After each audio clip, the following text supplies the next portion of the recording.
Hi everyone, Darren Hunter here. I'm with Michael Sanz. This is the Unbusy podcast show. And Michael, we're talking about today interviewing, and this is very similar when it comes to getting a virtual assistant on board and interviewing them in the interview process. It's really not that much different from interviewing a team member who's going to be based in your office. And what we're going to go through today is 7 traps or things that you've got to watch out for, that if you walk into one of these or you go against these 7 things, you could very well end up with the wrong person for your virtual assistant position. So Michael, how many years have you been doing or interviewing virtual assistants? How many years?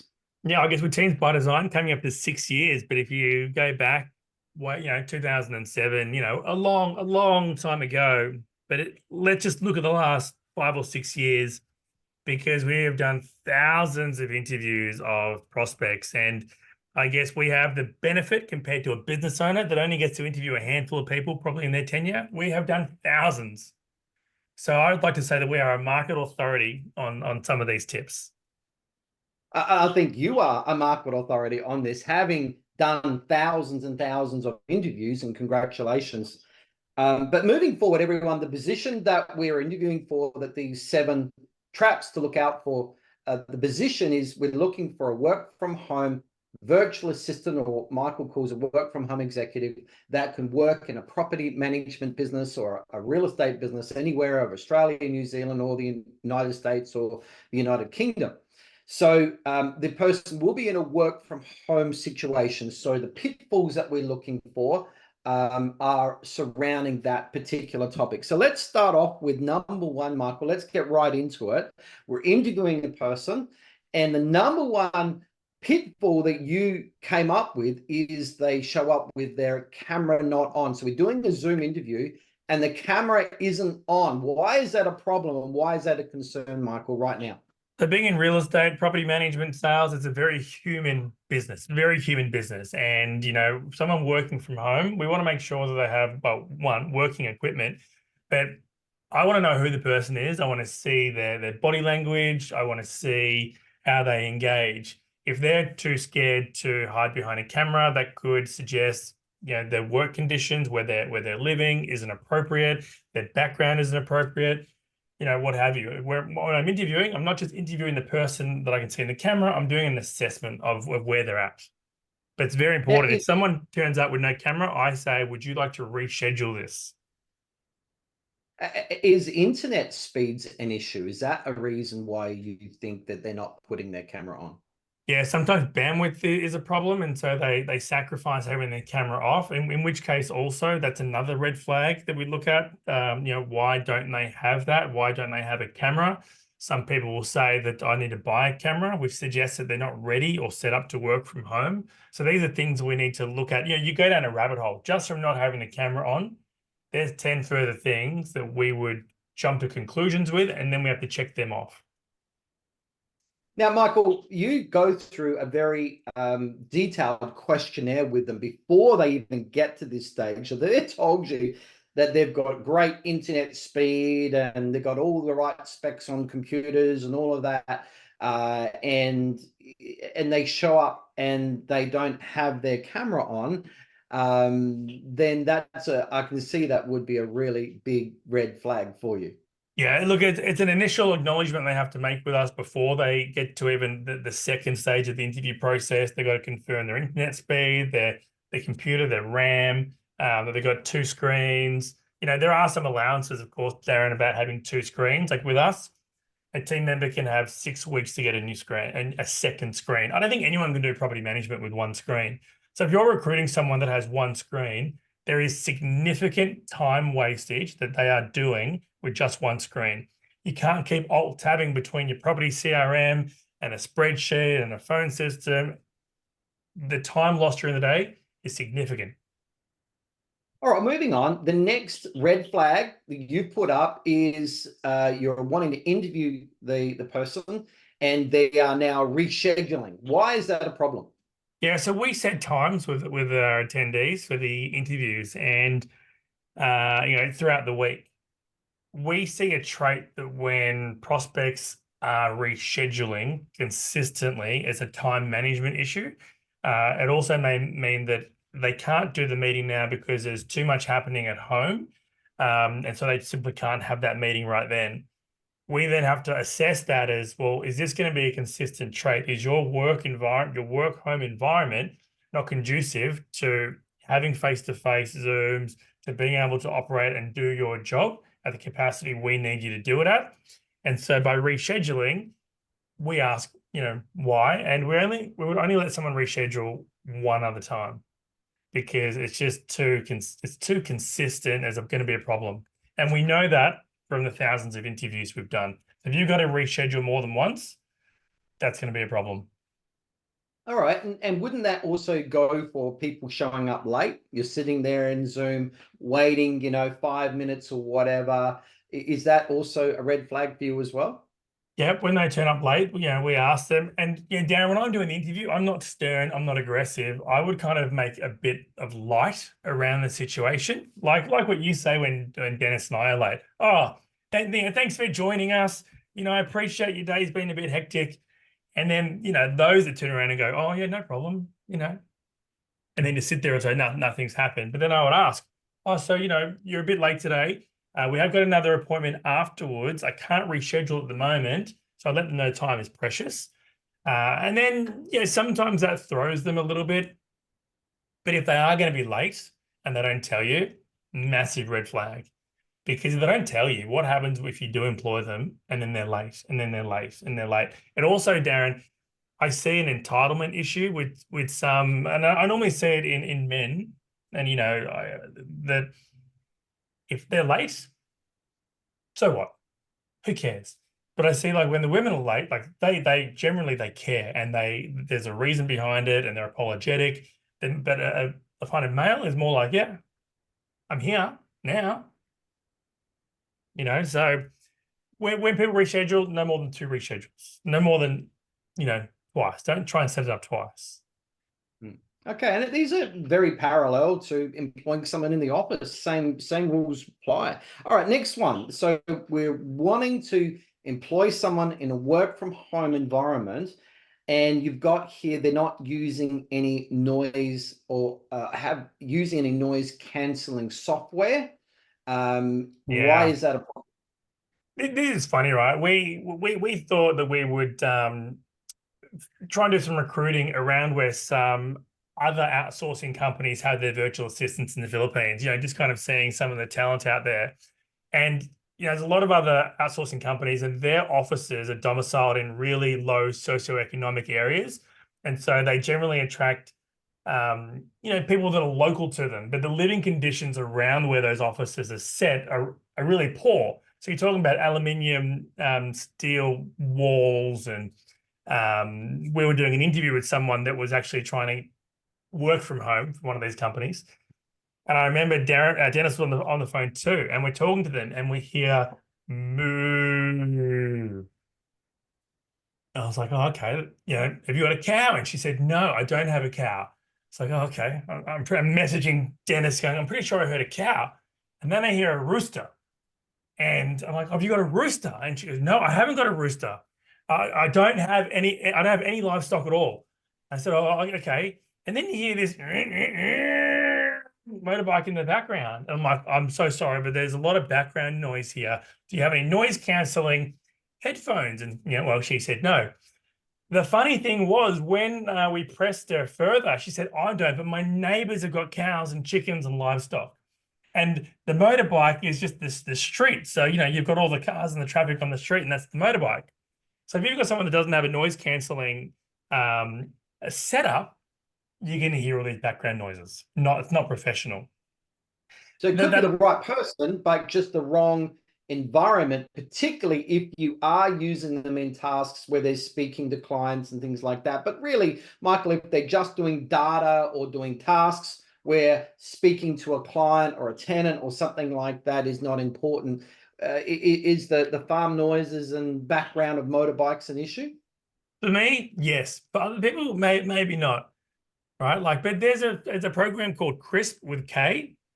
Okay, and you get like a freemium account with that. So, you know, get them to download it, because you're right, Darren, it might be the right person, but they just need this piece of software that's free. So if you're interviewing them and you hear the background noise, but also, you know, just on that with the noise canceling, check where they live in the area they live, because sometimes best intentions, you know, it's not pragmatic to have them on your team. Darren, with us, everyone that works in our team has to be able to pick up the phone and be able to make a call. You know, you're dealing with property managers who can deal with tenants and tradespeople, speaking to the business owner, the property managers. You want a professional setting. Yeah, absolutely. All right, next one is that the person we're speaking to has never actually worked from home. They're used to working in a call center or a business center. Michael, why is that a problem? Yeah, so we see, like, you know, there might be some people working in a sweatshop prison type setup where it's very regimented. They get their rice subsidy, they get their 3 meals a day. You know, they have to be there at 7:59, and you know, like, it's very, very, very regimented, They're but heavily supervised as well. heavily supervised, which also hints that the person may not be autonomous, so they may not be able to do things without being pushed every single day. And so working from home, sometimes people will lack the discipline because they're working from home now. Oh, wow, I'll put my feet up. I'll go take 10 toilet breaks. I'm gonna go get a coffee or a tea, or, you know, I'll walk around the block. My client won't know. So you got to ask the right questions to what motivates you to work every day. Like, you know, working from home, why do you want to work from home instead of working in an office? These are questions that you would ask. We have seen people, when they change their environment, their interview might be great because everything on their CV is awesome. They're motivated with their in-office work. They want to go home to work. Then their body language changes, their demeanor changes, their attitude changes. They don't have the person on top of them. That's the same as some property managers. A lot can work from home. They love working from home because they get so much done. They're not being interrupted. They get, you know, 3 times more tasks done than what they can do in an interruption zone like the office. There are a minor amount of prop managers that say, no, I don't want to work from home because I'm not self-disciplined. So I guess the same rule applies. If I was a property manager, I would want to work in a closed or almost semi-closed setting, have the opportunity to do some work from home. I don't see how property managers can be effective and efficient working in an office when there's water cooler conversations. There's so many things that pop up day to day that make you ineffective. Not fully ineffective, but, you know, we did a study, like, when we're asking property managers, and I think they're only between 20 and 30% effective, really, like when they're at home. But a virtual assistant who has blinkers on, who's working task-based, can, you know, be working 8 hours a day as opposed to a property manager working 2 or 3 hours a day. Yeah. Okay. Well, let's talk about the next one, which is a poor quality resume. What do you mean by that, Michael? Why is that a problem? Yeah, so there's a few pain points here. So if you are looking at their resumes, make sure that the dates match up, because what you'll find is that in Australia, New Zealand, UK, you might be between jobs maybe a month, 2 weeks, 6 weeks. But over there, it's common for someone to have a year off because they can't find employment. And, you know, so what they may do is they might be working in an office setting, and then they might go work for their uncle who has a car garage, you know, cleaning cars and things like that for a year. And then they want to go back working from home or in an office. They will leave that off their resume because they think it would typically conflict with them trying to get a certain job. I mean, Darren, imagine someone says, yeah, I worked in an office 3 years ago. The last few years, I have been picking up rubbish, or I've been a bus driver, you know, something that's not office related. And then they're applying for a role. You're going to be looking for experience, and you might say, okay, well, the last couple of years you haven't had any experience. It's going to take me too long to try and train you, get up to scratch, and you neglect it.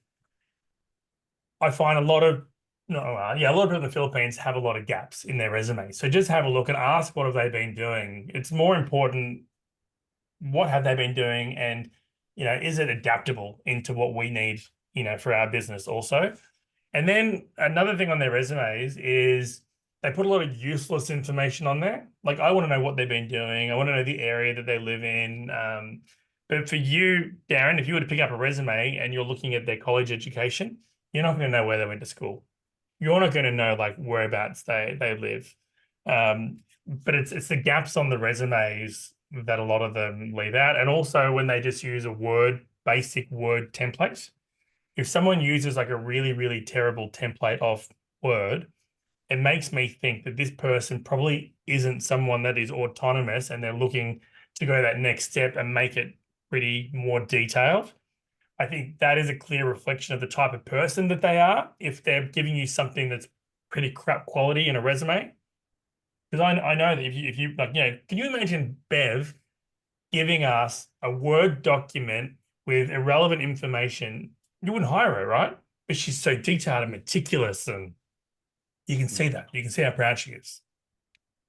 Yeah, absolutely. Yep. And you only have to look at the end of day reports that she gives us. So there's so much information. She practically tracks everything that she does in the day and gives it all in the full report. So, all right, moving on. Next one you've got here, Michael, is a red flag, is a lack of family support. So my assumption is you're really talking about, female workers that have a couple of young kids. Why is that lack of family support a problem? I mean, family first. So if anything goes wrong at home and there's no family support, then they're not going to be able to work. And you know that's okay. I mean, family first. You got kids, you got emergencies that they pop up, but sometimes there's a hyper frequency when someone's sick or someone can't go to school, or the family live 4 hours away, and so there is a lack of support. We've seen examples where women have had kids and the husbands don't have a job, and they just don't help out at home because they're trying to find work, or there are a lot of single parent families in the Philippines also.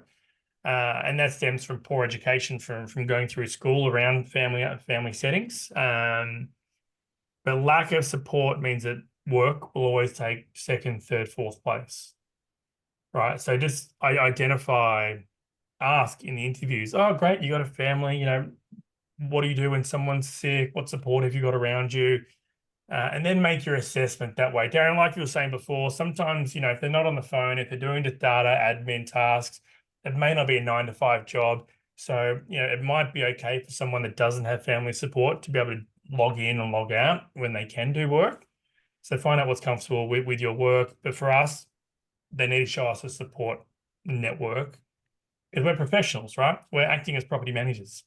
Yeah, if they've got the support, they can focus on their job. If they haven't got the support, it's going to be very much hit and miss. Okay, next one is, this one's very, very interesting, but of course, bragging. And this comes back, I think, Michael, we were interviewing somebody for a marketing position, and they said they had such and such experience on such and such software, which you are not experienced with, but I was. And so I looked at their resume and I thought, oh my goodness me, this person is a magician on this difficult and complicated software. Let's interview them, because I was suspicious. And within 2 minutes of asking incredible basic ABC questions they couldn't answer, then very quickly we had a person that was embellishing their resume. They were making up stuff, and the bragging issue. So Michael, I only come back to American Idol and Australian Idol, where you've got two types of applicants. You got people that have genuine talent, and then you got the braggers. And up front if they haven't got genuine talent because they're brag. And you'll notice that people with really good talent don't do any bragging. So, Michael, tell me about your experience with bragging. I mean, that was quite funny, that instance where we were asking the person, what's their experience like out of 10 on ClickFunnels and automations, and they were 9 out of 10, 10 out of 10. And I thought, great, you know, because Darren needs some help here. Amazing, awesome. I couldn't give him And a 1. I could not give him a 1 after the basic questions. no, and like, you know, we're prepared to put people through training, right? Like we're prepared to put them through courses and everything, but he just had, you know, no, he was overselling his experience there. And we find that, you know, if you're a creative person, they can give you, at least they can give you a CV, a portfolio, right, around, you can see their experience. But if someone is applying for like an executive assistant or a property manager assistant, if they say they're great, don't take their word for it. You need to have a series of questions, like situational questions. What would you do if this happened? What would you do if you tried to call someone and you couldn't get through to them? You know, like there's got to be situational questions. If someone says they're great and they're bragging, yeah, it's a red flag. Make sure you've got follow-up questions and tests before they join the You've team. always got to test them on what they are bragging about. And quite frankly, for me, if I've got a person that's really, really bragging and you uncover that it's not true, I've got an integrity issue now. Mm. And that is a real problem at this point. You know, this is going to be turned into greater problems down the road. So this is a red flag or a dead flag that I can't move forward with this Huge person. trust issue. Like if someone brags and then like, you know, they can't deliver on what they're bragging about. But also like that's in their world, Darren. In their world, they might be the best at that in their group.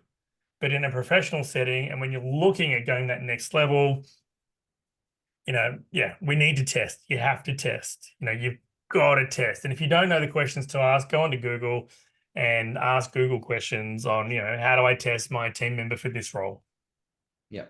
All right. Well, thanks everyone. We're just going to wrap up this episode of the Unbusy podcast. Now, if you're wanting a list of 30 property management tasks that you can actually take off your team, unbusy them, and put onto virtual assistants that can do the job more accurately than what your team can. They can do them more consistently than what your team can.